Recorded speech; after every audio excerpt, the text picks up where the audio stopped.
During spring of year 682, King Lee Gon of the Kingdom of Korea was given a divine bamboo flute with mystical powers from Dragon King. When used, it might ward off enemies, heal sicknesses, and induce good weather. Realizing its unparalleled strength, the king named it Manpasikjeok, flute that makes 10,000 enemies retreat, and declared it a royal treasure. Centuries later, in 1994, the palace stood in turmoil. Lee Rim, the king's half-brother, had sinister ambitions and a bloody coup. Lee Rim barreled into the Changdong Palace with his trusty sword and slaughtered King Lee Ho in cold blood, as well as loyal retainers of the court. Amongst the bloodshed, young Crown Prince Lee Gon discovered his father's body lying still. Heartbroken and furious, he picked up a fallen sword and slashed at Lee Rim, accidentally shattering the Manpasikjeok into two halves. Surrounded by a score of traitorous guards attacking him, Lee Gon found an unlikely masked savior on that fateful night, who defended him against his attackers with incredible skill. This stranger had used the broken flute to injure Lee Rim and guard the unconscious prince. As royal reinforcements approached, Lee Rim fled with half the flute, disappearing into the bamboo forest nearby. It was there he learned the flute had the ability to open a portal to a parallel world, the Republic of Korea, a democratic country that mirrored his. Seizing the opportunity in this other reality, Lee Rim kills his double and takes his place, easily evading justice in Korea. In the Kingdom of Korea, the child Lee Gon was quietly and formally crowned emperor. Now, 25 years later, those nightmares lingered, along with the mystery of his masked savior. By 2019, Emperor Lee Gon had grown into a wise and mysterious leader. On a typical day, riding horses, he came across a nameless woman whose pursuers were thugs. As a boat race raged nearby, the gang began firing, and the emperor's security forces were forced to get involved. When Lee Gon caught sight of the mysterious woman, he inexplicably felt he recognized her and ran after her, but lost track of her in the end. Back in the palace, Lee Gon looked at a memento he had kept near him at all times for years, a police badge belonging to Jeong Tae-eul, the woman who saved him as a child. Lee Gon, determined to find answers, took the broken flute fragment and headed back to the bamboo forest. Riding deeper into the woods, the portal opened again. This time, as he was dragged through it, he ended up in the parallel world. When Lee Gon came to the Republic of Korea, he was amazed by his new environment. He quickly met Detective Jeong Tae-eul, a woman who looked exactly like the person he had searched for all those years. Overwhelmed with emotion, Lee Gon hugged her, but Tae-eul, who doesn't know him and is stumped by his claims, shoved him away.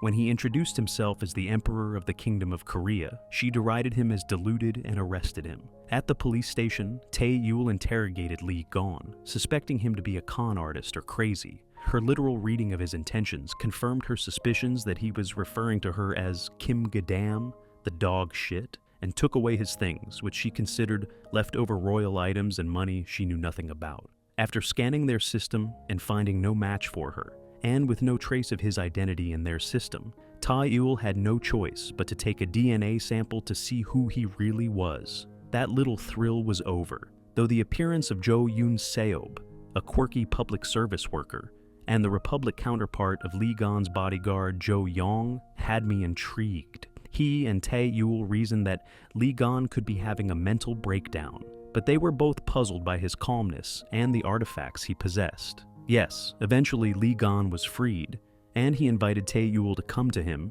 at a 5-star hotel. Skeptical but curious, she met him and found out he had paid for his stay with a diamond-encrusted button from his coat.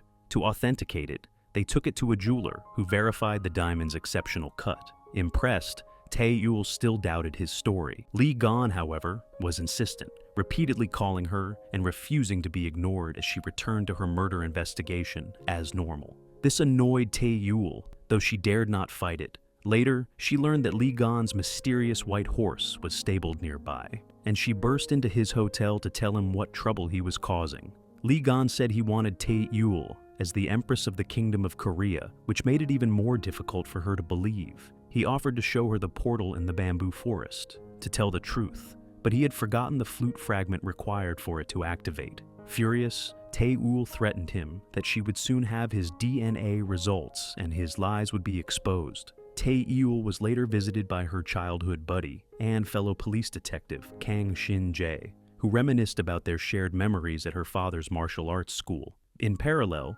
Lee Gon had an eyewitness in the form of Jae, who spotted unusual markings on Lee Gon's horse saddle, markings that lined up with the patterns discovered on various crime scenes where counterfeit drugs had been found. The next day, Tae-eul and her team homed in on a murder suspect. After weeks of grinding fieldwork, they pulled the murder weapon from an avalanche of garbage. Simultaneously, Jae crossed paths with a crime boss who tried to bribe him. Furious, Jae fought back and declared war on the criminal underground. At the station, the team celebrated the break in the case. That's when Tae-eul gave Yoon Se-ob his new assignment: look into the counterfeit money that was with Lee Gon.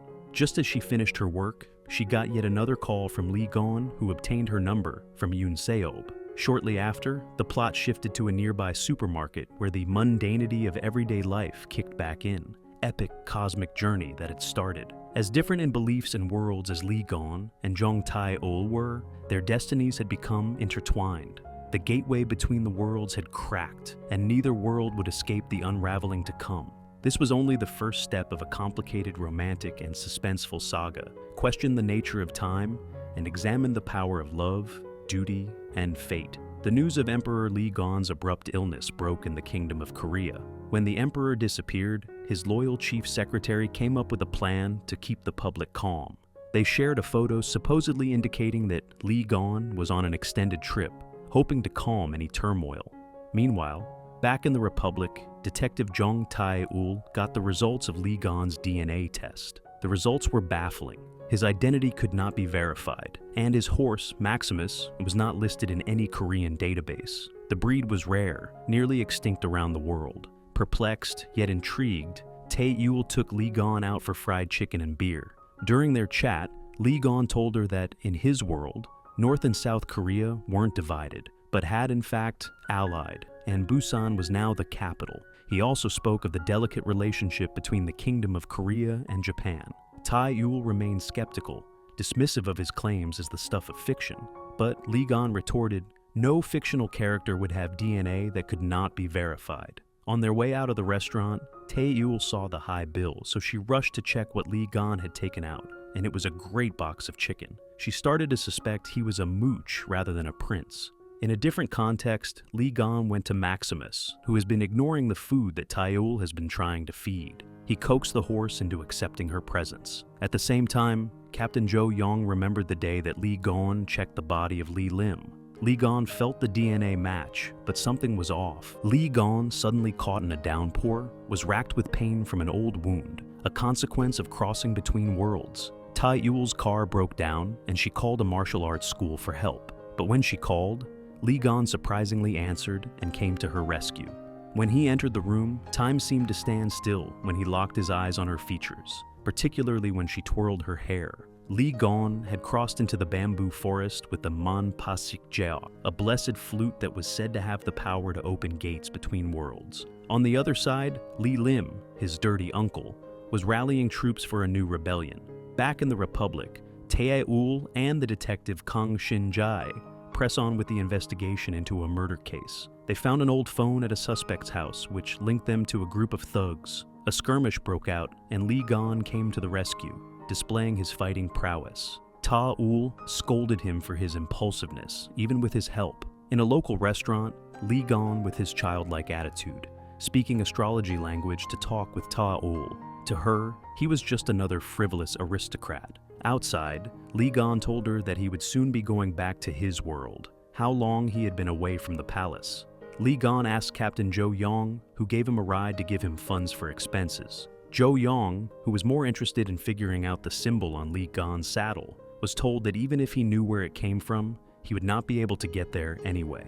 Back at the palace, Tae-eul was midway through a roast when she realized Maximus wasn't there, which confirmed Lee Gon's departure. As for the original Lee Lim, who wasn't frozen at the time, he felt the return of Lee Gon as well. Tae-eul returned to the bamboo forest, where she had already been before, but there was no portal.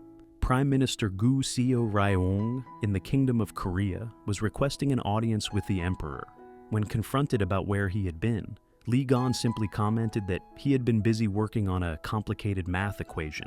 When she left, a court lady named No Ok Naem observed alien things in his stuff, suggesting that he has traveled beyond worlds. In the Republic, Tae-eul chased down a lead about a stolen handbag, which resulted in the arrest of a potential suspect. At the same time, Lee Gon was at the funeral of Captain Choi Gi-taek's father, making a public appearance. On his way back, he had a flashback to his childhood, when he recalled the traumatic incidents of his father's assassination. Tae-eul and Shin Jae reviewed security footage, identifying a woman selling the stolen handbag. They orchestrated a sting operation, leading to her arrest. Meanwhile, Lee Gon's entourage, concerned about his frequent disappearances, considered placing a tracking device on him. In the Kingdom of Korea, Prime Minister Coup faced political challenges, including a video defaming her character. She countered with evidence of the accuser's misconduct. She later visited the Earl, who confirmed the Emperor's recent absence, but claimed he was engaged in mathematical research. Lee Gon had previously handed the Earl a death certificate of Lee Lim, signaling his awareness of the ongoing threat. Lee Gon returned to the library, reminiscing about his moments with Tae-eul. Simultaneously in the Republic, Tae-eul delved into research on parallel universes. At Captain Jo Young's residence, his mother returned, boasting about her gambling winnings. Jo Young, disapproving, led a raid on the gambling den, resulting in her arrest. While walking, Tae-eul dropped her police badge, which was retrieved by a passing child. She hesitated but allowed him to keep it. Later, she received confirmation that the currency Lee Gon possessed was genuine, further validating his claims. Lee Lim, at his base, discovered a coded message in an old book, indicating Lee Gon's return. Lee Gon, revisiting the site of his father's assassination, recalled the events vividly. Tae-eul, reviewing footage, saw Lee Gon entering the bamboo forest but disappearing thereafter. She visited the site but found nothing.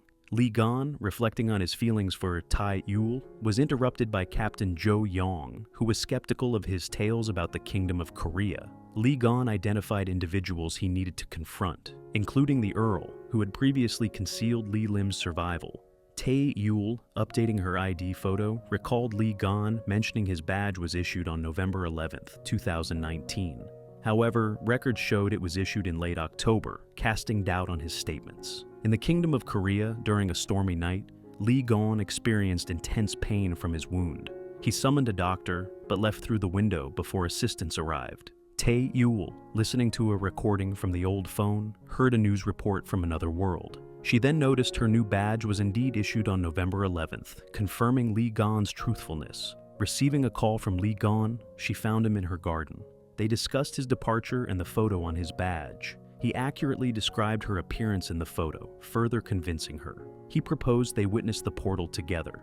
Riding Maximus, they journeyed to the bamboo forest, where the portal appeared. Crossing over, Tae-eul found herself in the Kingdom of Korea. Lee Gon's guards addressed him as Your Majesty, solidifying her belief in his royal identity. Captain Jo Young then offered to escort the Emperor back to the palace. Maximus was being cared for by his own dedicated royal veterinarian, which astonished Tae-eul. Still suspicious of everything and everyone, she decided to test her surroundings. She asked to borrow Captain Jo Young's gun to ensure it was real. Jo Young hesitated, reluctant to hand over his weapon, but eventually complied when Lee Gon intervened. Without hesitation, Tae-eul pointed the gun at Lee Gon's face, intending to see if it would fire. Jo Young instantly leapt between them, ready to shield his emperor. And in that moment, Tae-eul realized Lee Gon truly was the king of this land. His guard's instinctive, sacrificial move couldn't be faked. Later, Lee Gon arranged for them to take a boat down the Han River, returning to the royal palace. Tae-eul was filled with a mixture of wonder and anxiety as she took in the regal scenery.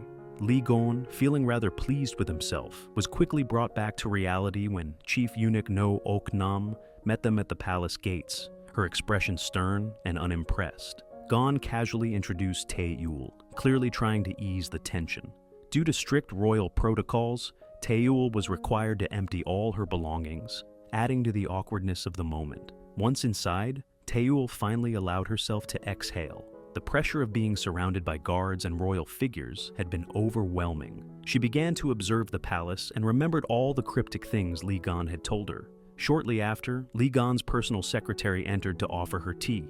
Tae-eul mistook the woman for her friend Myung-na Ri, due to their identical appearances. Another reminder that she was in a parallel world where people had counterparts. As she sat, Jo Young entered once more, requesting her fingerprints for record purposes. Although it seemed invasive, Tae-eul complied, already having gone through this in her own world. He began asking about the theory of alternate universes, but Tae-eul gave only vague answers, unsure how much she should share. Soon after Jo Young left, Lee Gon returned, pushing a cart filled with steaming hot snacks to cheer her up. Tae-eul asked to borrow his phone since hers had no service in this universe. Lee Gon, showing a rare side of himself, personally prepared food for her, something unheard of in his royal life. For 25 years, he'd been waited on, never having to lift a finger, but here he was, cooking for someone special. Just as he began to cook, No Ok Nam arrived to announce that she had arranged a room for Tae-eul within the palace. She explained that this was an extraordinary situation and advised Tae-eul not to speak of it to anyone. Once alone, Lee Gon worried Tae-eul might grow bored. Later that night, he secretly visited her room with a beer in hand. As they talked, Tae-eul asked him about the badge he had, the one issued in her world with a future date. Lee Gon promised to show it to her the next day. She then curiously asked about the little teddy bear hanging from his horse's saddle. With a chuckle, he explained he had won it at a shooting arcade, though it cost him an embarrassing amount of money because he was terrible at aiming. In a rare moment of vulnerability, Lee Gon leaned his head on her shoulder. When she asked if he had ever dated anyone, he didn't answer. Instead, he kissed her, showing her just how serious he was about wanting to date her. The following morning, Lee Gon woke Tae-eul up with a surprise, a royal guard uniform to help her move around undetected. Although unconventional, even Chief No approved of the idea. Tae-eul accompanied Lee Gon to a basketball court where he was hosting a seminar for new students. She couldn't help but admire his intelligence and charisma as he addressed the crowd. Afterward, Lee Gon asked Jo Young to return Tae-eul's regular clothes, fearing she might feel out of place in the formal environment of his study. When Tae-eul mentioned needing money, joking that she'd bought him quite a lot of chicken in her world, Lee Gon didn't object. He boarded his private jet shortly afterward to attend to state affairs. While reviewing sensitive materials, he came across Tae-eul's internet history on his phone and laughed. Her searches were so ordinary, things like weather and snacks, that it made him smile. Meanwhile, in a more sinister part of the story, Lee Rim was meeting a pregnant woman. He had shown her photographs of a wealthy girl, the granddaughter of a major pharmaceutical company owner from the Republic, to entice her. His plan was simple: replace the woman's life with that of someone influential from the other world, offering her a luxurious future. Initially, the woman seemed cautious, but when Lee Rim mentioned the unborn child and the opulent lifestyle she could have, her greed took over. She begged to know how she could cross into the other world. Back in the Kingdom of Korea, Tae-eul visited the local police station, the parallel version of her own workplace. She approached her colleagues, only to find that none of them recognized her. As night fell, she realized she didn't have enough money to get home. Desperate, she used a public phone to try and reach Lee Gon, but the palace hotline operator dismissed her call as a prank. Unbeknownst to her, the pilot of Lee Gon's private aircraft reported to him that someone claiming to be Princess Diana had called the hotline 17 times. Lee Gon immediately knew it was Tae-eul and ordered the jet to land in Seoul to retrieve her. Wandering through the city, Tae-eul eventually looked up to see a helicopter descending. As she turned, Jo Young appeared silently beside her. He'd been guarding her all along under Lee Gon's orders. The Emperor had been tracking her the entire time, but had neglected to give her money, a small oversight that led to a dramatic rescue. Tae-eul explained that she had traveled from Busan to Seoul in this world to find her mother's counterpart. During their conversation, Prime Minister Gu Seo-ryung arrived. Elegant and authoritative, she greeted Tae-eul, but behind her charming words was a dangerous tension. It was clear the two women were rivals. To diffuse the uncomfortable moment, Lee Gon sent the Prime Minister away, choosing instead to escort Tae-eul to a hotel. Gu Seo-ryung, clearly irritated by the king's preference, could only seethe silently. Aboard the private jet, Lee Gon publicly held Tae-eul's hand, leaving the staff stunned by this unprecedented display of affection. Their closeness now undeniable, Tae-eul and Lee Gon were no longer just travelers from separate worlds. They were partners in something far deeper. One day, Lee Gon personally prepared a meal for Tae-eul, a rare gesture that showcased his affection. Meanwhile, Captain Jo-young found himself reminiscing about his school days and his unspoken feelings for Tae-eul, recalling a moment when she bravely intervened during a bullying incident. As Lee Gon and Tae-eul shared a meal, they discussed the assassination attempt on Lee Gon. His memories of that day were hazy, but he retained a work badge that served as a lingering clue. Their conversation was interrupted by Captain Jo-young, who informed them of an urgent National Security Council meeting called by Prime Minister Coup Seo-ryong. The council convened to address escalating tensions with Japan as their ships encroached upon Korea's territorial waters. Prime Minister Coup sought Lee Gon's approval to prepare for battle. In his chamber, Lee Gon firmly declared that the Kingdom of Korea would defend its territorial waters without yielding even a millimeter.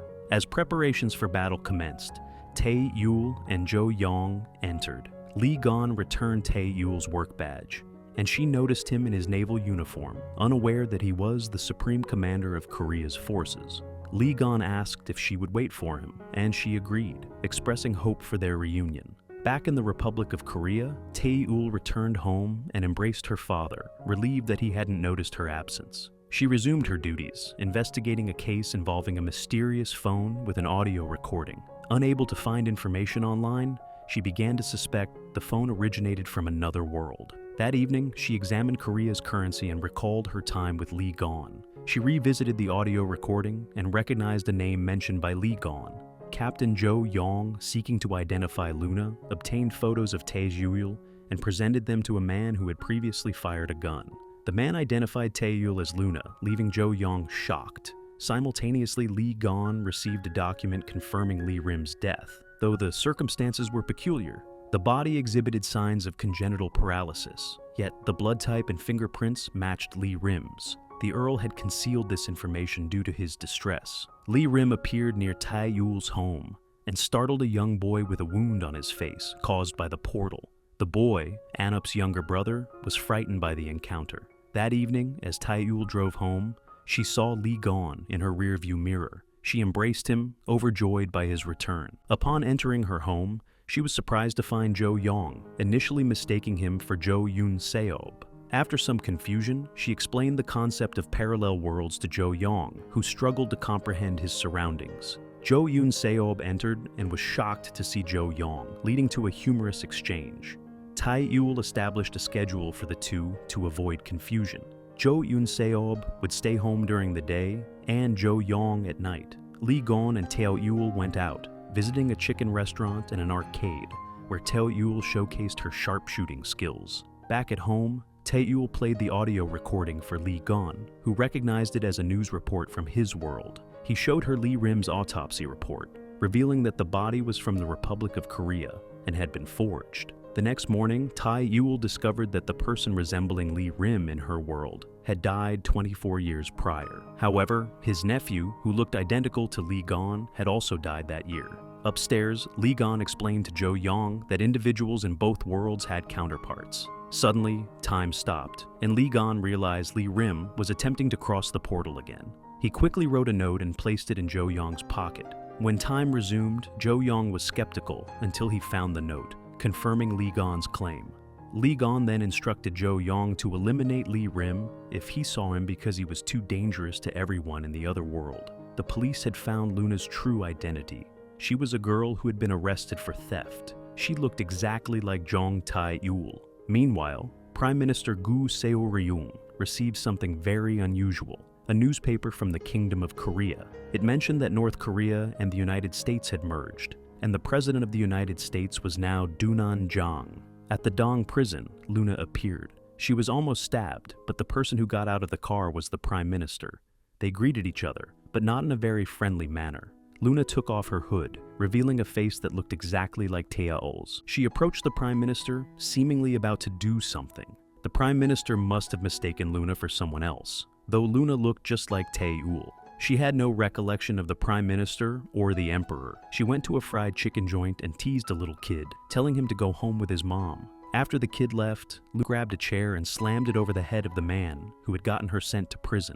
She dragged him out to the trash to rough him up. It turned out he had owed her money and then ratted her out to the cops, which led to her 2 years in prison. Meanwhile, Tae-eul was still investigating the case Lee Gon had asked her to look into, but the nursing home was not cooperating and was refusing to hand over the medical records. It was getting really frustrating. The scene then shifted to Captain Kang Shin-jae and Jang Michael investigating the murder case. He told Tae-eul that she had to catch the victim's boyfriend alive because he was the #1 suspect in the murder. He then left. Lee Gon was walking with Jo Young. They came across the group of thugs Lee Gon had taken down earlier.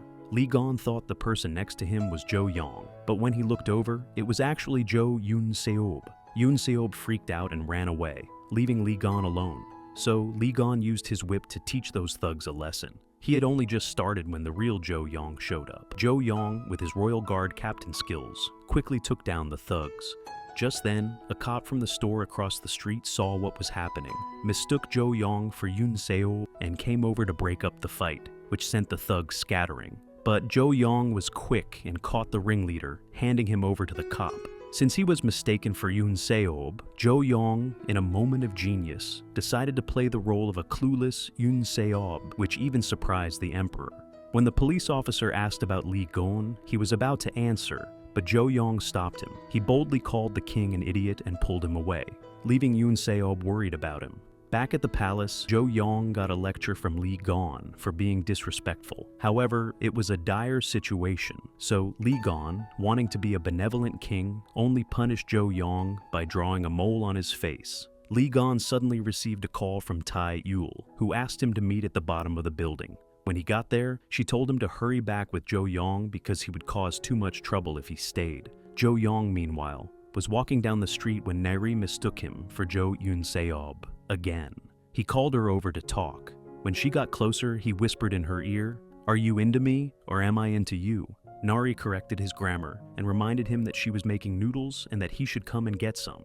Jo Yoon-seob was rambling on the street when Jo Young dragged him into an alley and asked about Nari. It turned out that Jo Yoon-seob had a crush on her. Jo Young was annoyed by his own altered ego. Naturally, Jo Young didn't forget to remind Yoon-seob to come get the noodles at Nari's place, which made Yoon-seob happy. That evening, Jeong Tae-eul was on the lookout for the criminal in her car with her partner Jang Michael. When she spotted him, she jumped out to block his path. She was running when Jang suddenly blocked her. She just nudged him, but he passed out. She brought the suspect back to interrogate him about the murder case, but he was clueless and denied everything. Suddenly, Tae-eul received a call outside the interrogation room, informing her that the perpetrator had turned himself in. Jo Young and Lee Gon were having breakfast at a restaurant. The owner, upon seeing Lee Gon, bowed and greeted him as, "Your Majesty." Lee Gon was suspicious and didn't want to eat anymore. He and Jo Young went outside and concluded that the owner must be a minion of Lee Rim. When they brought the victim's boyfriend outside, Tae-eul reminded him to be careful about his words, but he suddenly said that the victim had used 2 phones, which triggered a memory for Tae-eul. However, the boyfriend was acting like a jerk and insulting his deceased girlfriend. Tae-eul punched him in the face, almost breaking his jaw, warning him to respect his teeth. She then continued to search for the evidence the boyfriend had provided and found it. At the police station, Captain Kang Shin-jae received a file about the case Tae-eul was working on. It seemed like he had realized something, so he kept the file. That evening, Lee Gon and Jo Young went to the breakfast diner. The owner was about to leave, but Jo Young stuck a gun in his face. The owner attempted to retaliate, but Jo Young overpowered him and brought him to their hideout to see Lee Gon. When the Emperor demanded to know why he was there, the owner arrogantly declined to tell him. Lee Gon knew right away the owner was one of Lee Rim's minions. The owner then went on to make a mockery of Lee Gon's dad, stating that he was not as competent as Lee Gon and that one day, Lee Gon would become the same. Lee Gon realized the owner was one of the guys who walked through his father's blood. He was angry, but attempted to remain calm. He thought he would return the owner to the kingdom of Korea and then order committing suicide. That was his death sentence. With that taken care of, Lee Gon visited Nari's bubble tea shop. He was hoping to rent the building from her in exchange for a golden title. Then Jeong Tae-eul showed up, so he bought her a bubble tea too. She had come to write about the case he had asked her to investigate. She had discovered the family, and of course, him, but he had died in that world when he was 8. Lee Gon instantly suspected that the traitor Lee Rim had reached out to him in this world. Meanwhile, Captain Kang Shin-jae discovered the grave of the boy who died 25 years ago. He was stunned because he thought he had seen that boy somewhere before. Tae-eul was on the phone, admiring his reflection and thinking he was too handsome. Captain Kong slapped him. He wanted to check Tae-eul's phone, but Tae-eul wouldn't let him. Kang grabbed it regardless and stared at a picture of Jo-young and Lee Gon. He even started suspecting two Tae-euls and asked the address of the hotel in which Lee Gon was staying. He snooped around Lee Gon's room while he went out. He'd only just pulled the clothes belonging to Lee Gon out the drawer when he spotted the emblem of the Great Han Empire. The memory flashed back, but he was just staring at it. Jo-young caught him and pushed him back, and the button to open the curtains pressed. As the curtain opened completely, he would see Jo-young's true face and was scared as so similar to Jo-seok, who would wait in the lobby. Lee Gon walked inside, turned on the lights, and found the strange situation. Captain Kong started interrogating them, but didn't believe Lee Gon's words and attempted to attack him. Just then, Jo-young had to draw his gun.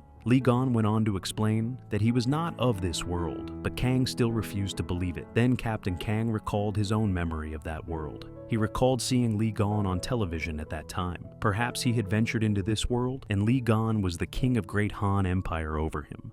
This mental shock was so great that Kang was unable to wake up. Lee Gon negotiated for now he could help, but Kang refused and said that if they met again, then left. Jeong Tae-eul takes Kang Shin-jae out to the yard and scolded her for hiding the truth about his true identities behind Lee Gon and Jo-young. Because Tae-eul couldn't think of how to explain it to him, she simply watched helplessly as he turned and left. The next morning, Jeong Tae-eul was having drinks with her team to celebrate Jo-seok's discharge when she noticed a familiar figure, except she didn't spot Kang Shin-jae, so she texted him. That night, the phone rang. Lee Gon answered immediately. It was Lee Rim calling. Lee Gon recited a line from the Sword of the Dawn for him and asked if he still remembered his voice. Wanting to hide, Lee Gon was walking and watching Lee Rim, while Lee Rim continued to walk calmly. Facing Lee Gon, they passed each other as if they were strangers. But suddenly, Lee Gon turned his horse around. Seeing Lee Rim, his hatred ignited fiercely. Lee Gon and Lee Rim stood there for a while, reminiscing about the past. Soon after, the royal guards arrived. Lee Gon ordered the arrest of the traitor, but Lee Rim's rebel army was already there. They took innocent civilians hostage to threaten the emperor. On the left corner, a man with a gun aimed to shoot Lee Gon from behind, but Jo-seok jumped in front of him, taking the bullet. Lee Rim looked at Lee Gon with a triumphant expression and turned to leave, his expression unreadable. Lee Gon ordered his men to protect the civilians and not chase after the rebels. He wasn't afraid, but he didn't want any more casualties. Jo-seok was sent to the hospital for treatment, as Jo-young had told him to protect the emperor with his life, for that was the honor of the emperor of the first heaven. Meanwhile, Lee Rim met with his trusted subordinate in an abandoned building. He warned Lee Gon that he dared to chase after him, and that the next time he would rise up with his army. At Jo-young's home, Jeong Tae-eul and Inspector Kang Shin-jae arrived to meet him. The three discussed how to catch Lee Rim. Kang Shin-jae wanted to arrest him and bring him to justice, while Jo-young wanted to bring him back to the empire to be punished. Their discussion left Tae-eul confused. Lee Gon returned to his room and received a call from the Prime Minister. First, she asked about his well-being, then bombarded him with questions about Lee Rim, but Lee Gon only said that he was a remnant of the traitor. He said it was terrorism and that the government should take action immediately. At the Marquise's house that evening, Lee Rim met his younger brother, Lee Ho, covered in blood. Lee Rim said that he was here to reclaim what belonged to him. In reality, Lee Rim was the eldest son, but because his mother was a concubine, he wasn't able to become emperor. Lee Rim was annoyed when the Marquis reprimanded him, and he grabbed him by the neck in a crude way, making the Marquis feel humiliated. He said he would deal with his nephew, and then rightfully ascend to the throne. Then he strangled the Marquis to death without mercy, put the ring on his finger, and left. Lee Gon was alone in his room when his secretary rushed in to tell him that the Marquis had been murdered. The next day, Lee Gon had to attend the funeral as the Marquis's nephew. Jeong Tae-eul was standing on the balcony when she saw Lee Gon through the window and ran out to meet him. Lee Gon gave Tae-eul a bouquet of flowers and said, "I love you." Then he walked towards her and kissed her, filled with the happiness of being reunited. When Tae-eul opened her eyes, Lee Gon was gone. She burst into tears like a child, heartbroken that he was gone. On the highway, a police car was chasing Luna's motorcycle when suddenly a truck crashed into it, destroying the police car. As Luna prepared to flee, her motorcycle was struck by another car, and she fainted. She awoke in an old warehouse, realizing that it was all part of Lee Rim's kidnapping plan, aiming to use Luna as a fake Tae-eul in this parallel world. The next morning, the news reported the death of Professor Lee Jong-in, with the cause of death still unknown. The professor's funeral was held with great solemnity, and Lee Gon was present. He recalled his memories with the professor and was deeply saddened by his passing.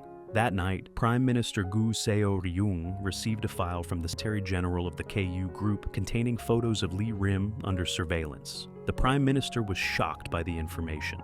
The next day, in a cosmetics shop, Jeong Tae-eul and her colleagues successfully kidnapped a girl as part of their police operation, executing the plan without arousing any suspicion. Meanwhile, in the parallel world, Emperor Lee Gon was mourning the death of Prince Buyong, Lee Jong-in, a close confidant since his childhood. As if sensing his sorrow, Tae-eul also found herself reminiscing about Lee Gon and their heartfelt confession, a moment cherished by viewers. Later, while enjoying coffee, Forensic Officer Kim Hee-ju contacted Tae-eul to inform her that Jong Yoon-ji had committed suicide in prison. Strangely, there was no CCTV footage available from the time of her death. Determined to investigate, Tae-eul and her team visited the cemetery to meet an informant. In the Kingdom of Korea, Lee Gon was cleaning his room with Jo Young when he recalled memories of Prince Bayong. The prince had once plotted to seize power, prompting Lee Gon to expel him from the empire and appoint Seo Ryong as the second librarian instead. After a 49-day mourning period, Lee Gon ordered the prince's expulsion, which enraged him, but the guards intervened to prevent any further conflict. Lee Gon then met with forensic doctor Kim Hee-ju, who revealed that Prince Buyong's death was due to deliberate strangulation, with a ring left behind as evidence. The ring reminded Lee Gon of his treacherous uncle, Lee Rim. Shortly after, an attendant informed him that news of his absence from the palace was spreading, orchestrated by Prime Minister Coup Seo-ryong. Lee Gon immediately ordered the attendant to contact her. Meanwhile, Police Captain Kang Shin-jae was attacked by one of Lee Rim's subordinates while buying food. Despite sustaining an arm injury, he managed to subdue the attacker, who handed him a phone, stating someone would call him. As he spoke, a car arrived, swiftly taking him away. Kang Shin-jae returned to the police station with his injured arm and asked Jo Yoon-seub to investigate the attacker's fingerprints. Back in the palace, Lee Gon was examining the Book of the Four Gods to find clues about Prince Buyong's death. He discovered something significant and ordered the guards to prepare an armed team for a mission. They proceeded to a tunnel to interrogate two rebels. One remained defiant, while the other trembled in fear, claiming ignorance. Consequently, Lee Gon ordered the royal guard, led by Jo Young, to execute them according to the empire's laws. That night, the executions were broadcast on national television, garnering widespread attention. In the Republic of Korea, while eating at a subway station, Tae-eul encountered a woman resembling Prime Minister Coup Seo-ryong. She pursued her and requested identification, but found nothing suspicious. Nevertheless, Tae-eul noted her information on her phone. Later, Tae-eul's father, Jong Do-in, called her to go shopping at the supermarket. There, Luna, Tae-eul's doppelganger from the Kingdom of Korea, saw her counterpart.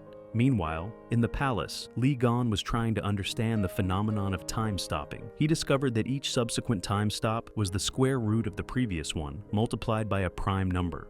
At this rate, both his world and Tae-eul's would eventually come to a complete halt. His guard then provided the location of the U bookstore and the name of its owner, who had previously attempted to assassinate Lee Gon. The owner had survived the earlier shootout. Lee Gon personally led his troops to the bookstore to eliminate the traitor. After ordering the elimination of everyone inside, the royal guard stormed the bookstore, killing all the soldiers, including the owner, who died amidst a pile of money. However, upon examining the body, Lee Gon found no bullet wound on the left shoulder, realizing they had killed the wrong person. He immediately ordered Deputy Seok Ho-pil to withdraw and summon the Forbidden Army for battle. Meanwhile, Tae-eul had been training rigorously and fainted in the training room. Upon regaining consciousness, she found herself tied up by Lee Rim's soldiers. A young boy seized the opportunity to cut her ropes, urging her to restore balance between the two worlds. As the guards discovered her escape, they rushed in, but she quickly subdued them. She commandeered a car and sped away, with soldiers in hot pursuit. At the port, After losing track of Tae-eul, one of Lee Rim's subordinates was furious and ordered the entire army to assemble to find her. Tae-eul was fleeing near the Buyong Palace when her car ran out of gas, forcing her to stop. She used her gun to shoot at an approaching enemy vehicle, causing it to swerve off the road. Exhausted after running a considerable distance, she rested by the roadside and used a public phone to call the palace directly, seeking help from Emperor Lee Gon. As she ended the call, a truck sped towards the phone booth, but she managed to dodge it. The driver attempted to capture her, but was immediately subdued. Despondent, Tae-eul raised her gun, pointing it at the hundreds of soldiers charging towards her. At that critical moment, a helicopter appeared in the sky. The royal guard emerged, and the royal cavalry, led by Lee Gon himself, rushed to Tae-eul's rescue. Having heard her call for help earlier, Lee Gon commanded, "Protect the future empress of the empire," and charged into battle with his entire army. He leaped from his horse, brandishing his sword, and eliminated all enemies obstructing his path to protect the woman he loved. Reaching, he embraced her tightly. She could only express how much she missed him before fainting from exhaustion. Lee Gon carried her to his personal chambers and laid her on the bed, looking sorrowfully at the wounded woman he loved. Doctors treated Tae-eul in her room, while Lee Gon waited anxiously outside. Later, the doctor emerged, announcing that her condition was stable and she would recover quickly. Lee Gon breathed a sigh of relief, entered the room, kissed her forehead, and sat by her side, waiting all night until she awoke. Upon waking, they conversed extensively. Jeong Tae-eul, upon waking, expressed her intention to visit Jo Yoon-seob at the hospital the following morning. In the office, Jo Young was deeply troubled by the news of Lee Gon rescuing Tae-eul. He inadvertently revealed that she was the future empress, a statement that rapidly spread. This revelation piqued curiosity about her background, prompting even the emperor to dispatch the royal guard for her protection. Consequently, an investigation into Tae-eul's background commenced. Meanwhile, in the parallel world, Luna had assumed Tae-eul's identity and was exploring her personal belongings, including her phone and diary. Back in the palace, the next morning, Tae-eul was informed by the maids that the emperor awaited her downstairs. Upon descending, she noticed the maids whispering and discovered that the emperor, dressed formally, was in the kitchen preparing rice. Surprised, she attempted to leave, but he called her back, revealing he had prepared the meal himself. A sumptuous meal was laid out, showcasing the emperor's thoughtfulness. Tae-eul inquired how Lee Gon recognized her call, suspecting someone resembling her in the parallel world might have contacted him. He responded, "If it's someone I love, I'll definitely know." After their meal, Lee Gon presented Tae-eul with various outfits. She modestly chose a simple yet stylish ensemble. Inside the clothing, she found a beautiful necklace, which she initially wore but then removed, deciding to save it for a special occasion.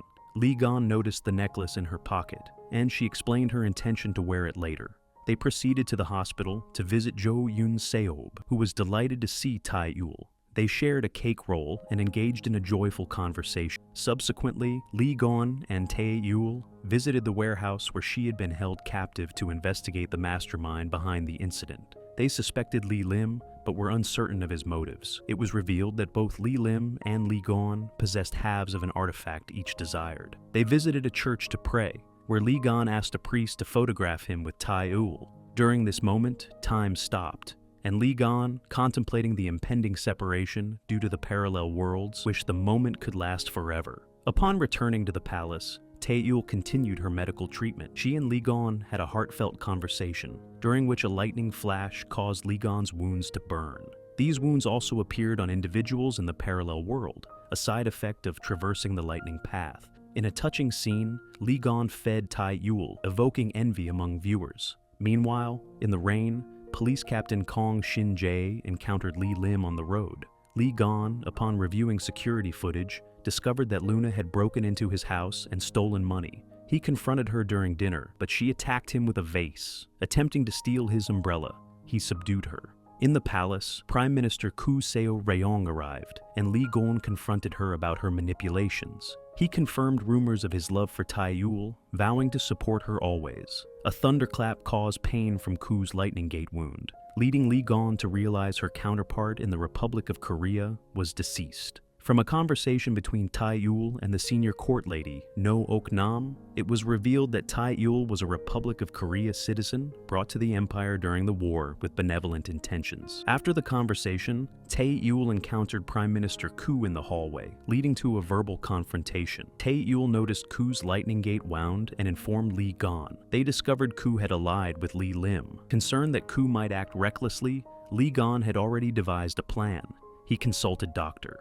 Kim Jan at the Scientific Research Lab to investigate the burning wounds caused by lightning strikes. At the hospital, while Jo Yoon-seob slept, an assassin attempted to inject him with poison. However, Jo Yoon-seob, having discovered a bug in his room, had prepared for this and, with the guard's help, apprehended the assassin. Prime Minister Coup, puzzled by the burning wound on her neck, recalled her meeting with Lee Lim at the Iosu bookstore, where he explained the concept of parallel worlds. Initially skeptical, she was convinced by his demonstration. In Lee Gon's office, the senior court lady No Ok-nam reported that she had apprehended a thief who poisoned her during the process. The thief was palace servant Park Suk-jin, whom Lee Lim had been exploiting. She regained consciousness and requested to see the emperor. She confessed to being coerced by Lee Lim to poison Lee Gon to protect her son, but chose to ingest the poison herself, seeking forgiveness and protection for her son. The emergency room doctor announced they had successfully detoxified Lee Gon. Jeong Tae-eul wanted to visit him, but Jo Young stopped her, ensuring the emperor's safety as they didn't know who the real Lee Gon was. Lee Gon then called Yoon-seob to bring the children back to her house for safety. The next morning, Lee Gon woke up. Jo Young suggested taking him back to the palace for safety, and Lee Gon agreed on the condition that Jo Young would protect Tae-eul during this time. The story then shifted to a flashback narrated by a young boy to Song Jung-hae. When the emperor and the traitor used the portal to travel back in time to save themselves, the traitor Lee Rim met his past self to save himself from the rebellion. He wanted young Lee Rim to go straight to the room and kill the young prince to prevent future consequences. Older Lee Rim explained the existence of parallel worlds and how to access them using the artifact. Young Lee Rim was just a legend. After a while, he couldn't be convinced. So the devil in young Lee Rim emerged, killing older Lee Rim and taking the artifact. However, the artifact dissipated into dust, making him furious. Following this, Lee Rim's rebellion in the Cheonjango Palace unfolded as previously known. Then, Lee Gon emerged as a hero to save his younger self. He faced off against Lee Rim's soldiers, single-handedly eliminating half of them. Then, the royal guard arrived, forcing everyone to flee Cheonjango Palace. Lee Gon then went to his younger self to take the artifact from his hand. As Lee Gon stood up, he dropped Tae-eul's ID card into the young boy's hand. This explained why Lee Gon, when he grew up, upon escaping, Lee Gon ran into the senior court lady, No Ok-nam. He revealed his true identity as her future emperor, so she let him go. Lee Gon ran out to the courtyard, apprehended a guard as a hostage, and escaped. When he reached the main gate, he found Yong's son, Hyeon Min, trying to close the door. He was helping Lee Rim's rebels escape the palace. Lee Gon shot him in the leg for betraying him. He sprinted to the bamboo forest to see the scene where time stopped. He discovered that something had occurred here in 1994, so he hastily passed through the lightning gate to come back to the present. But with just half of the artifact, he could only traverse the horizontal plane, so he would be trapped in this moment in the past for all eternity. He rushed over to a public phone to get in contact with his family counterpart in this world. But the murder had occurred, so he was one step too late. Lee Gon went to the familiar street where he had had a date with Tae-eul. The object just faded into non-being. Then he discovers Tae-eul, now 5, and tells her he will come look for her in 26 years. Then Lee Gon said goodbye and walked away, leaving Tae-eul and her mother confused. Lee Gon was nowhere to be found, and Tae-eul was disappointed to have only a message from Lee Gon to read. Then she suddenly had flashing scenes of Lee Gon and her meeting each other in 1994, and the fact that those were being updated just now. It meant Lee Gon was back to the Republic of Korea and was stuck in the past. The following morning at the police station, Tae-eul and her colleagues began going through the evidence picked up by Kang Shin-jae, eventually making a breakthrough regarding their person of interest. But Lee Rim's men were one step ahead, as they had already moved the kidnapped person via a secret passage. When Tae-eul's team arrived, the building had blown up from a gas leak. The next morning, Tae-eul visited the bamboo forest from the past as part of the investigation. She recalled on an election day while eating with everyone, she got a phone call. It was the caller who wanted to meet her. It was Lee Gon calling from a public telephone booth. Tae-eul at this point has no memory of Lee Gon, only that she had met him in 1994. And he kept making a date with Eul at Gwanghwamun in future because it was their destiny. For the second time, Lee Gon straight said he was not crazy. As it turned out, the cracks in the artifact were only getting deeper, blocking Lee Gon from meeting Tae-eul at any point in time. Lee Gon had written the numbers on the public phone, which Tae-eul also found. In another moment, Jo Young suddenly recalled meeting Lee Gon at the racetrack. Lee Gon ordered Jo Young to track down Song Joong-hae and keep an eye on her in the future with Tae-eul's help. Then his plan goes as Luna, Tae-eul's counterpart in the Kingdom of Korea, stole the coat with the palace pass that Lee Gon had prepared. Back in the present, Jo Yoon-seob followed Luna and saw that she was shopping in the supermarket with Tae-eul's father and Myung-nari. He told her whereabouts. Later, Tae-eul and Luna had a face-off on the street, building tension. Luna threatened her and then lunged, stabbing Tae-eul in the stomach. Luna was desperate to take out her counterpart. Then, Lee Gon shared with Captain Jo Young that he planned to time travel and change his future. He asked Jo Young to take a decision after crossing the lightning gates. Such was the state of affairs upon his return to the Kingdom of Korea. On the street, Lee Rim pointed a gun at Lee Gon. Lee Rim, however, would not stand for Lee Gon's peaceful resolution to their 25 years of fighting and tried to shoot him. But Jo Young stopped him and shot Lee Rim in the leg, taking him down.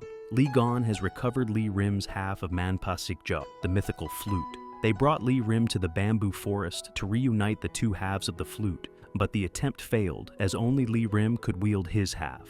When Lee Gon held both pieces, a permanent union began to form, something Lee Rim had been seeking all along.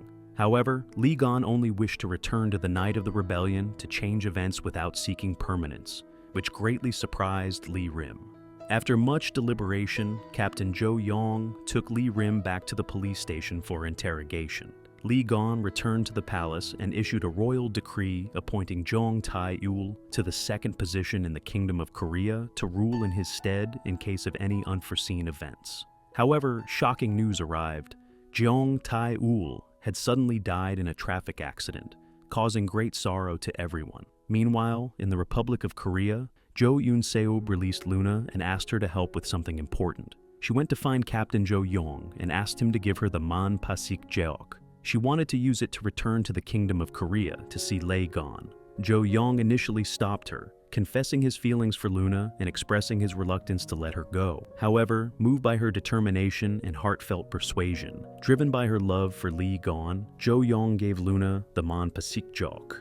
Meanwhile, in the Kingdom of Korea, Lee Gon donned his military uniform, ready to execute his plan to kill Lee Rim and change destiny. He went to thank and bid farewell to the senior court lady, No Ok Nam, who had cared for him since childhood. As he rode his horse, he met Jo Young, who had been waiting for him.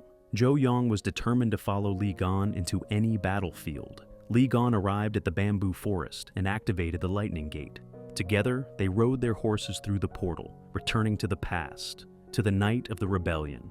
Meanwhile, in the Republic of Korea, Luna also took Lee Rim, armed with the Manpasikjeok, and they both stepped into the portal. Back in the palace, Lee Gon and Jo Young strategized on how to infiltrate and attack the rebels at Cheonjango.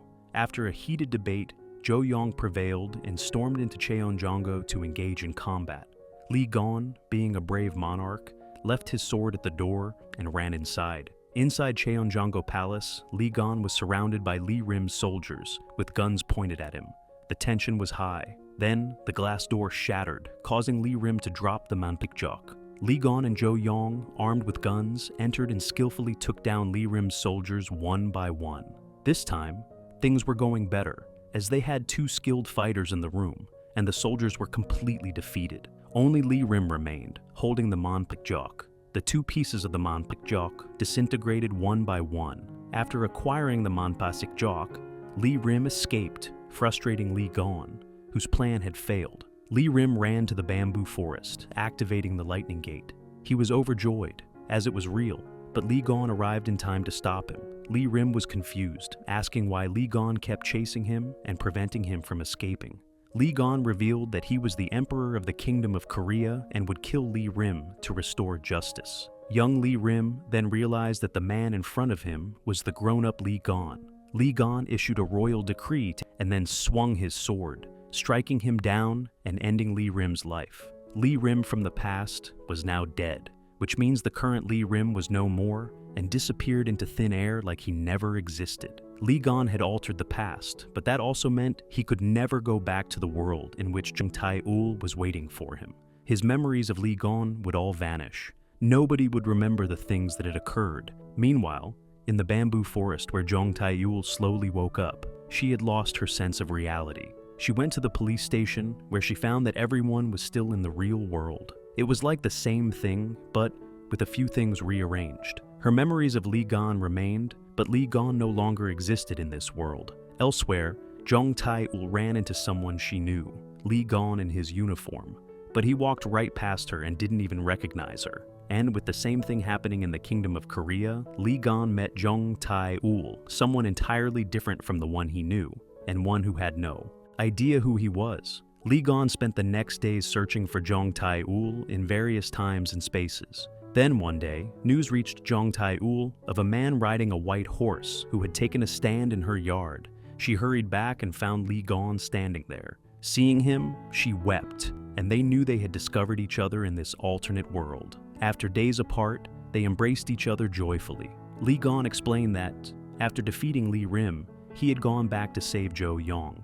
He had to open all doors of the universe to get home, and it turns out that all-important door was the one that led him to his Jeong Tae-eul. The two finally got their happy endings at the end of The King, with Lee Gon revealing his feelings for Jeong Tae-eul. In the days after, they had time and space-traveling dates with the Manpasikjeok. He was calculating everything carefully and avoided taking risks, so they were safe in his parallel world. So they were traveling all worlds together, where there were a different experience, every world. So they enjoyed the bliss of their love. They part at the Lightning Gate after traveling through infinite worlds, each heading back to their own realities. Jeong Tae-eul returned to the police station and continued her work of chasing criminals with the colleagues. It saw Lee Gon back as the Emperor of the Kingdom of Korea, moving his country into glories. They went on time-traveling dates through other worlds and eras, holding hands until they were old together.